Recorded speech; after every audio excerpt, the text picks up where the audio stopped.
ചെറുപ്പക്കാർക്ക് heart attack വരില്ലേ? ഇത് ധാരാളം ആളുകളുടെ മനസ്സിലുള്ള ഒരു സംശയമാണ്. കുറെ നാളുകളായിട്ട് നമ്മൾ കാണുന്നൊരു കാര്യമെന്ന് പറഞ്ഞാൽ വളരെ ചെറുപ്പമായിട്ടും 30 വയസ്സിന്റെ താഴെയുള്ള ആളുകൾക്ക് പോലും ഹാർട്ട് അറ്റാക്ക് ധാരാളം ഉണ്ടാകുന്നുണ്ട്. ഇതിന്റെ പ്രധാന കാരണങ്ങൾ എന്ന് പറഞ്ഞാൽ 3 കാരണങ്ങളാണ്. നിങ്ങൾ കഴിക്കുന്ന ആഹാരം. നമ്മൾ കഴിക്കുന്നതെന്താ? മുക്കിനും മൂലയിലും ഇപ്പോൾ ഹോട്ടലുകളാണ്. അവർ ഉപയോഗിക്കുന്ന എണ്ണ നമുക്കറിയില്ല. അവിടെ ഏത് എണ്ണ എത്ര പ്രാവശ്യം ഉപയോഗിക്കുന്നു എന്ന് നമുക്കറിയില്ല. അവർ ഉപയോഗിക്കുന്ന കെമിക്കൽസ് ആണോ, അതുപോലെ എന്താണ് ആഹാരത്തിൽ ആഡ് ചെയ്യുന്നത് എന്നുള്ള കാര്യം നമുക്കറിയില്ല. അതാണ് നമ്മൾ എന്നും കഴിക്കുന്നത്. അതുപോലെ തന്നെ നമ്മൾ കഴിക്കുന്ന പാക്കറ്റ് ഫുഡ്സ്, അതിനകത്തെല്ലാം പ്രിസർവേറ്റീവ്സും ഉപ്പും ധാരാളം ആഡ് ചെയ്തിട്ടുണ്ട്. അത് കേടാകാതിരിക്കാനുള്ള കെമിക്കൽസും ആഡ് ചെയ്തിട്ടുണ്ട്. അതാണ് നമ്മൾ ദിവസവും കഴിച്ചുകൊണ്ടിരിക്കുന്നത്.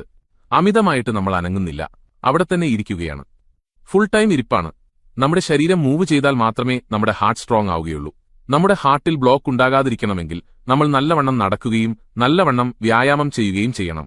നമ്മുടെ ജീൻസാണ്, നമ്മുടെ ജീനുകൾ മാറിക്കൊണ്ടിരിക്കുകയാണ്. ഒരു ഹെൽത്തി ആയിട്ടുള്ള ഒരു കുട്ടി ജനിച്ചു എന്ന് കരുതുക. 30ാമത്തെ വയസ്സാകുമ്പോഴത്തേക്കും അമിതമായിട്ടുള്ള പഞ്ചസാര ഉപയോഗം കാരണവും അമിതമായ പൊരിച്ച സാധനങ്ങളെല്ലാം കഴിച്ച് അവന്റെ ശരീരവും അവന്റെ ജീനും മാറിക്കഴിഞ്ഞു.